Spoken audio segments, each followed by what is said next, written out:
it's the key. No more starving, getting rid of inflammation. Choosing healthy choices, providing you with sound information. Bringing balance to hormones and insulin through food. With DFL, teaching you food choices to see you through. DFL, we're teaching you to eat food right.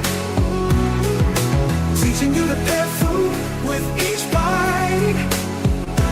Balancing our body's microbiome, feeling so right. With diet-free life, that helps futures lose pride. What's up, everybody? This is Robert Ferguson, your nutritionist, a guy who shares because he cares. And today is no different. I am excited. I really am, and delighted to share with you information that is going to help a lot of people. It's going to help a lot of people. Now, before I dive in, I am also going to invite you to subscribe to our newsletter so that you get our weekly recipes and any articles that I write during the week. And I have been like on it. I mean, I'm on top of it. And at the same time, I've provided some links where you can schedule a free consultation. I can't tell you how many people's lives I am helping right now. And not just me, but all of my coaches. And we're growing, man. If you've ever thought about becoming a nutritionist, a health or weight loss coach, now is the time. Because the prices are going up in 2025. And whatever that price is, it's still going to be better. But you can save a significant amount of money if you came on board now. Now is the time. It is the time. And and today's a great example of why it's the time. We have more people today, more than ever in history, that are wanting to improve their health. And there's so much misinformation out there. And that's why I wanted to talk about grapeseed oil. Like I did a presentation earlier with one of my partners, and it keeps coming up, and that is grapeseed oil. And I have people like consuming a significant amount of grapeseed oil because they were told that that's a healthy oil to cook with. Well, here's the truth. It's not. And I'm going to share with you why it's not. And I want you to exchange that for extra virgin olive oil.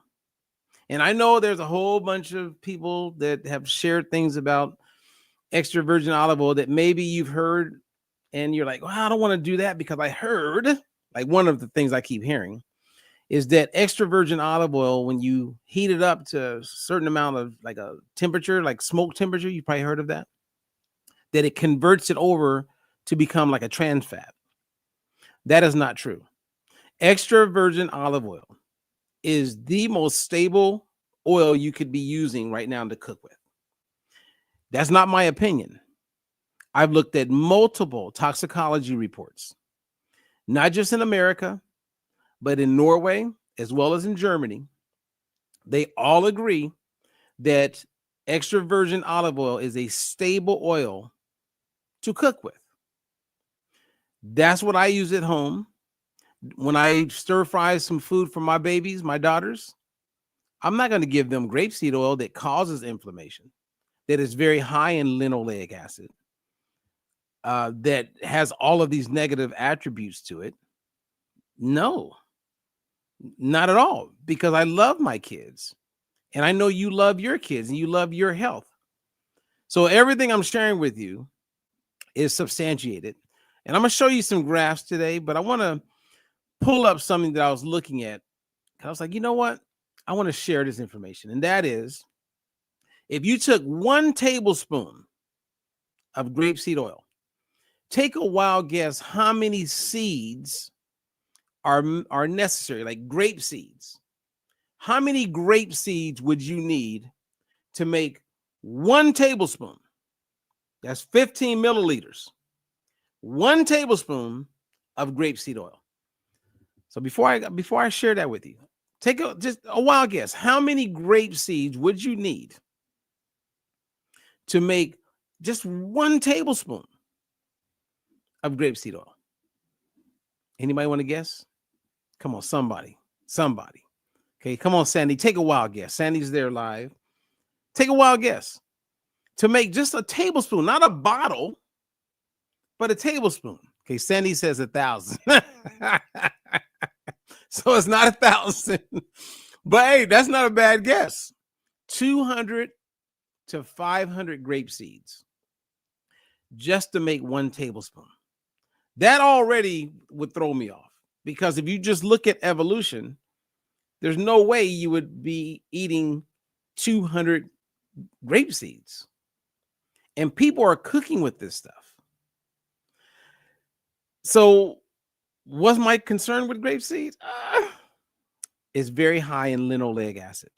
Linoleic acid is the fatty acid that is on the omega-6 side. And when you hear people say avoid vegetable seed oils because of their pro-inflammatory contribution or take away from our health, linoleic acid is like grapeseed oil is like 70% made up of linoleic acid. So you're basically cooking with inflammation, right? You got people using grapeseed oil because they want to reduce inflammation, but it's doing the exact opposite. See, omega-6 fatty acids are essential, meaning we must consume them in order to live. The problem we have with products like grapeseed oil, and I'm going to share with you guys the terrible 10. So there's 10 oils when you're cooking you don't want to use. Okay, we call it the terrible 10. Okay, you know, like the terrible 2s, the terrible 10. And I'm going to share with you what those are. And then if you join my newsletter, I will send out something you can download. You can put it on the refrigerator. You could fold it up, put it in your purse, put it in your wallet, so you know which oils you don't want to buy anymore when you go to the store, and which oils to look for when you are buying some chips, or like my kids like to have, you know, we have tacos, and I like to get the tacos that we can bake. And so we buy the one, and it's a certain brand, I'll share it with you guys, that is made with palm oil. See, palm oil is a fruit oil. It's not a seed oil. It's a little bit more stable, and it's very low in the linoleic acid. So it would be recommended, like extra virgin olive oil, or extra virgin coconut oil, or extra virgin avocado oil. And at the same time, I use grass-fed butter when cooking and eating. And I have beef tallow that I keep in the house. I like to use because it's saturated fat primarily, but it's a stable fat. And it contributes to my health and to my clients' health. But grapeseed oil, stop it. When I was doing a tour, and we went to like 20 different Black churches in different states inside of 1 year. And it blew my mind how many people were using grapeseed oil, and they had no idea that grapeseed oil was providing the complete opposite of what they thought they were getting from it. Grapeseed oil is not your friend. So the nutritionist who recommended that, just fire them, stop immediately. Okay. Now, and I'm also going to share with you the product that I endorse, that I love. Everybody needs this. Everybody. Like if you meet someone and they don't understand the importance of the combination of polyphenols and omega-3, once they become informed, there's no way you're not going to contribute to your health, because not getting an adequate amount of what I'm going to show you today is one key way to diminish your health. And I'm not just talking about your body. We're talking about your brain, your memory, your cognitive function. You want to reduce the risk of Alzheimer's. You want to reduce the risk of dementia, both by 50%. And this is coming from neuroscientists. You can go look it up. make sure you're not deficient in omega-3.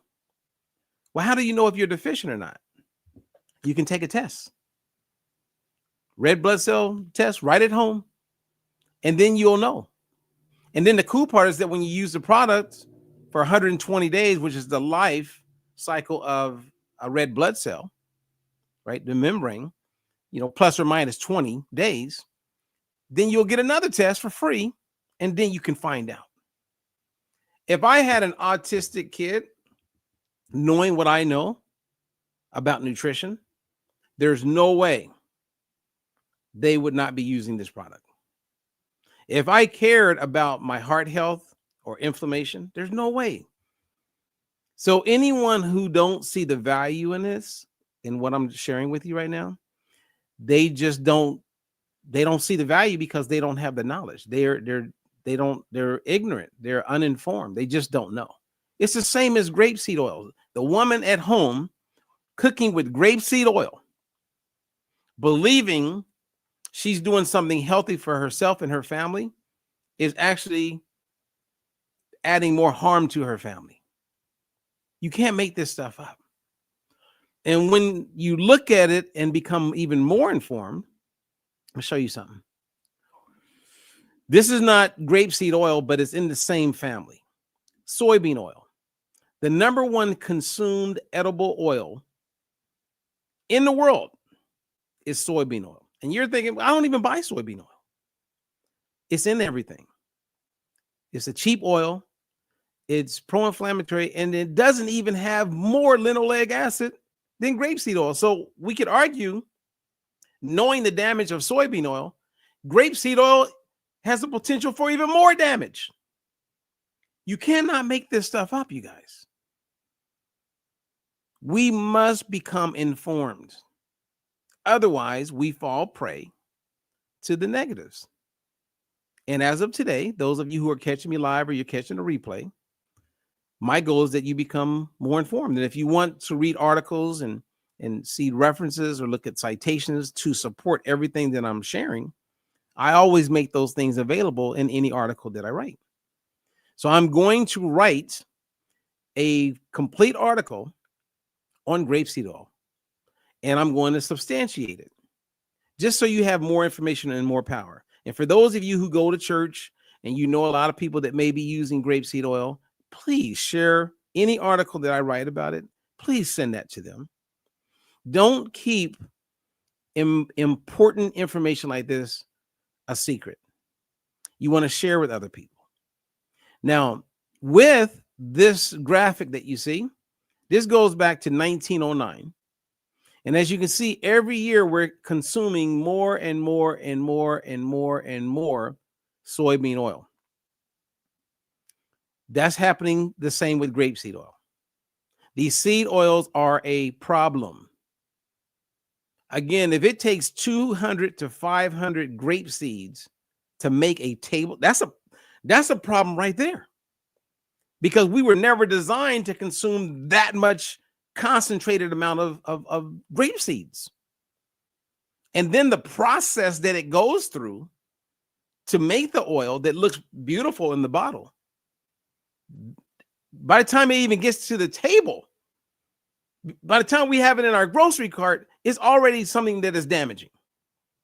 And then if you look at the metabolic damage and dysfunction that comes about when you consume a significant amount of linoleic acid, which is really high in grapeseed oil, and here's the good news. I'm so happy to be sharing this with you because now you know. And as one of my old friends used to say, when you don't know, you better ask somebody. Now, another thing that you want to know, going back to 1909, right? You can see the oils. Take a look at this. Okay, the red line that you see going down, that's omega-3. That's what helps reduce inflammation. That's what helps every part of our body and our health. We're not getting enough of it. See how it's going down? So we consume less of what we really need, and we're consuming more of what we don't because of the modern day world that we live in. You can't make this stuff up. The good news is now we can test for our omegas, and then you can do something about it. And I'm going to show you that. Okay. And I'm going to give you the terrible 10. And I'm going to give you what one of my coaches and dear friends, Amy Prine, said, let's call the 4 that I was recommending as far as cooking oils, let's call them the terrific 4. So we have the terrible 10 and we have the terrific 4. And I'm going to share that with you. Okay. But before I do that, I'm going to show you guys how I take my oil. Okay. And I'm going to go slow because I want everybody to get this. So I have 2 shot glasses. Now, what I'm going to do, and this is what I do every day, is I fill the shot glass. Actually, let's see. All right. I want you guys to see this. So I'm going to fill the shot glass halfway with water. Okay. So actually I did 2 of them, but I only needed 1. I have this because these are 2 different examples of how you use the oil. You want to add the water first instead of adding the oil to an empty cup and then adding the water. If you add the oil first, then some of the oil, the residue will stick to the bottom and you're not maximizing. Then it's harder to clean it. It's a headache. But if you put the water in first, once you add the oil, which is fat, it's going to float to the top and it's not going to make it to the bottom. So then when you do your shot, the water chases it and there's really no taste anyway, but the experience is so much better. So it's very important that you guys see that. Now, I do 2.5 teaspoons a day, every day. And what I do, the first time, is I measure 2.5 teaspoons. And inside of the cap, there's ridges. So once I did it once, I know exactly how much to pour into the cap to get my 2.5 teaspoons. And if I do 2.5 teaspoons every day, then my full bottle is going to last me the month. Because there's nothing worse than running out and then you don't have a bottle. And I'm not running out. This is something that I am doing every day for the rest of my life. Okay. So what I'm going to do is take the oil. I'm going to pour it into the cap. I can see exactly where to pour it. So it's there. I got my shot glass. This is all water. I'm going to pour in my balance oil. Boom. The oil goes right to the top. And all I got to do is do a shot. Hey, that actually rhymed. So here, cheers. Done. I just reduced my risk of heart attack. I reduced my risk of stroke. I reduced my risk of inflammation. I reduced my risk from dry skin. I just increased my potential of having strong nails. I just helped myself. And how do I know? There's a test. You can't make this stuff up. There is nothing like this anywhere. Nothing. Everybody benefits from it. Everybody. Okay. Anyway, any questions for me? Did that all make sense? Okay. So let me see. Sandra asked me the question, is palm oil good? Yes. The problem with palm oil is this.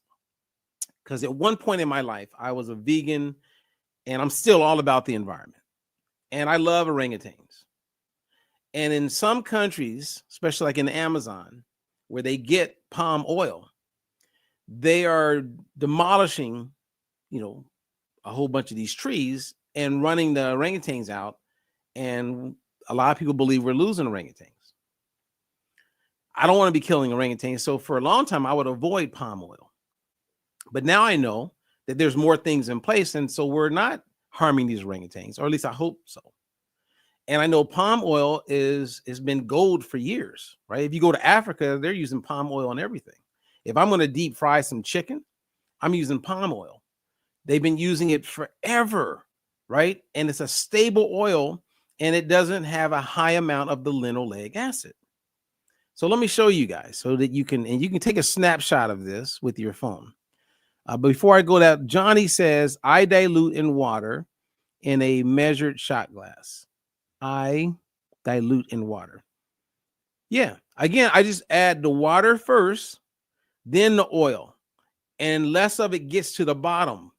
And if you've done this for a while, you start to realize the residues at the bottom is harder to clean it because the oil sticks to the bottom. But if I just put the water in first, then put in my oil, I'm good. Now, some people, instead of using water, they'll use a little bit of juice. I've had people actually get like Activia yogurt.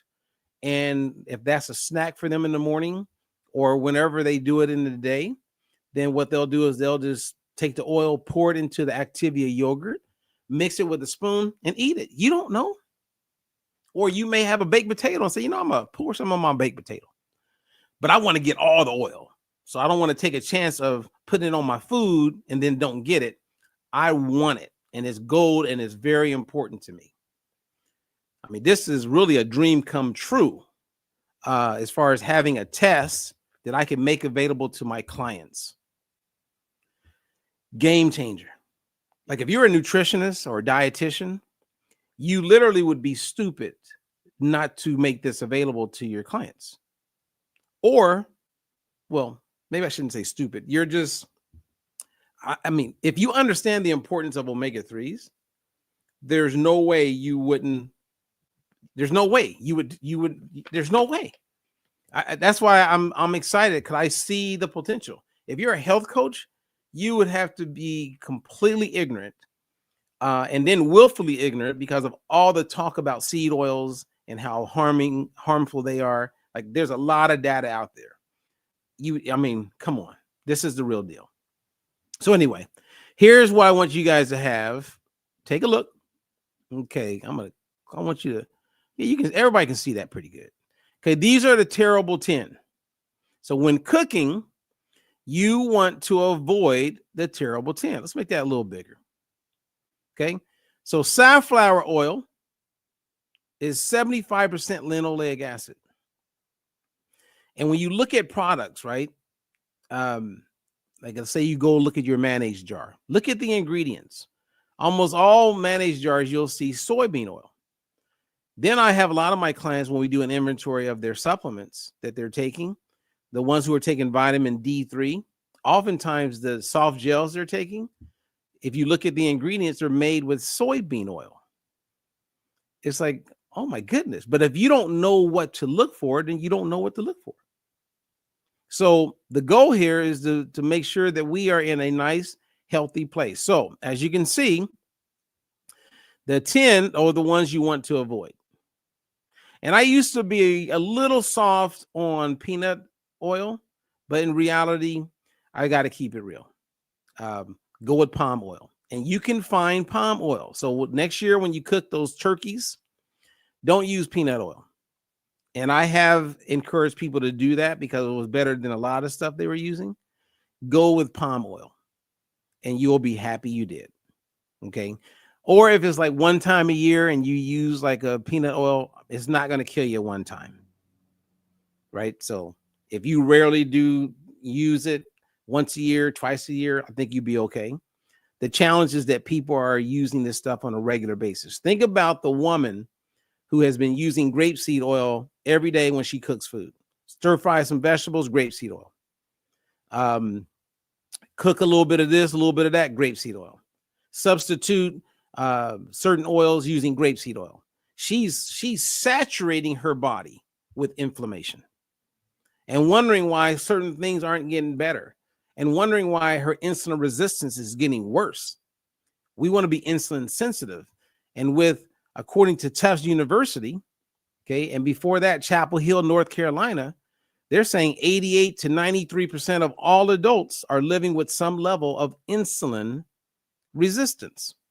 This is not good. Insulin resistance shows up with migraines. It shows up with erectile dysfunction. It shows up with PCOS. It shows up with a whole bunch of problems.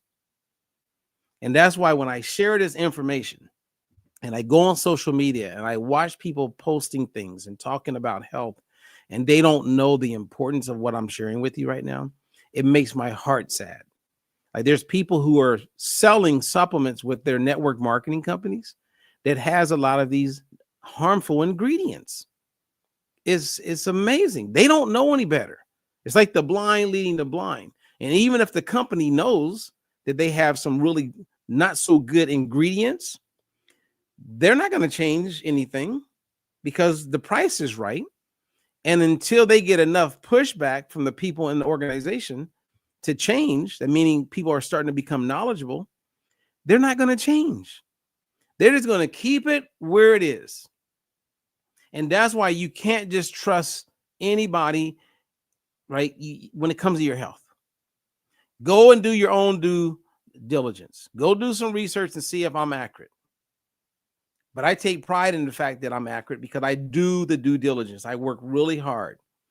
I've had people come to me with many different companies, multi-level marketing companies, network marketing companies. I endorsed one before because of a specific product. But then that company has a whole bunch of crap that I would never endorse. Never.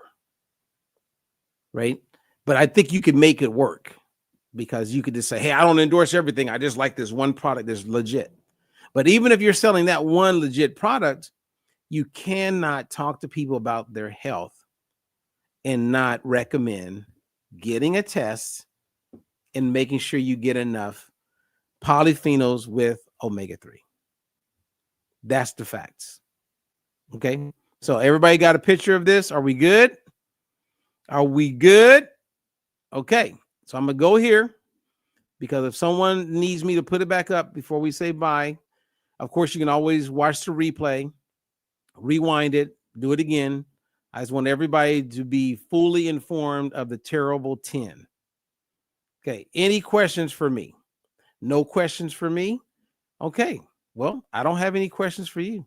I just wanted to jump on here and share something about grapeseed oil because it keeps coming up. And it comes up on a regular basis. And it just breaks my heart when I meet people and they're consuming grapeseed oil and they're believing, because it's more expensive than extra virgin olive oil. And all these oils are becoming more and more expensive. But you do not want to be cooking with grapeseed oil. And if you meet someone who doubles down and says grapeseed oil is good for you, tell them about me. Tell them that I'm welcome. I welcome any conversation we can get on. It's not a debate. We can just have a conversation and let's see where it goes. Maybe they know something that I just don't know. And I would not mind eating crow if they can prove me wrong. I've always been that way. And at one point, years ago, I actually recommended grapeseed oil. I remember when it was picking up a lot of momentum. And I heard about it and I started reading articles, but I didn't do a deep dive. I was like, okay, well, this looks like okay. And to this day, I feel horrible that I actually recommended grapeseed oil. I mean, it's been 20 years that I did that. And once you put it in print, sometimes, someone would buy your product or buy whatever that was or that book, and they buy it and they still think it's relevant. And it's not, because as soon as I became clear on grapeseed oil and the damage that comes with it, I did everything I could to get the word out. Thank goodness for social media. I have people that track me down and find me from 20 years ago, 25 years ago, and they start looking for you. And they remember me doing a talk, or maybe they bought a program and they find me. And I'm so happy when that happens. I just had a lady track me down, Kamala. I hope Kamala, you're catching this, because I was so happy that she tracked me down, and because she had success with one of my programs in the past. And now she gets to experience where it is today, right? The Diet-Free Life methodology has evolved a lot, and it will continue to evolve, because that is the goal, is to evolve and stay as current as possible. Okay. Well, that was good information. That was fun. All right, you guys, any other questions for me? Sandy, she says that's what she likes or loves about me. Thank you, Sandy. Sandy is an amazing awesome individual. Joni's amazing, awesome individual. Darlene, you caught me live, and it's good to see you. I had a call with Darlene this morning. We had Sandra on here. Sandra's awesome. I can't wait. She's a new coach and getting ready to like rock and roll. So, man, we're having some good times. I'm excited, you guys. I really am. And I hope you have an amazing day, a great weekend. And if you have not subscribed to my newsletter, make sure you do. And if you have not subscribed to our YouTube channel, I could use the support, because our goal in the coming year is to really start to build this to include our podcast. So thank you again. I'm done. And remember, I'm Robert Ferguson. You're a nutritionist, a guy who shares because he cares. Peace. Diet was a new way to see. No more counting calories, just living free. Robert Ferguson's got the plan you need. With diet-free life, it's the key. No more starving, getting rid of inflammation. Choosing healthy choices, providing you with sound information. Bringing balance to hormones and insulin through food. With DFL, teaching you food choices to see you through. DFL, we're teaching you to eat food right.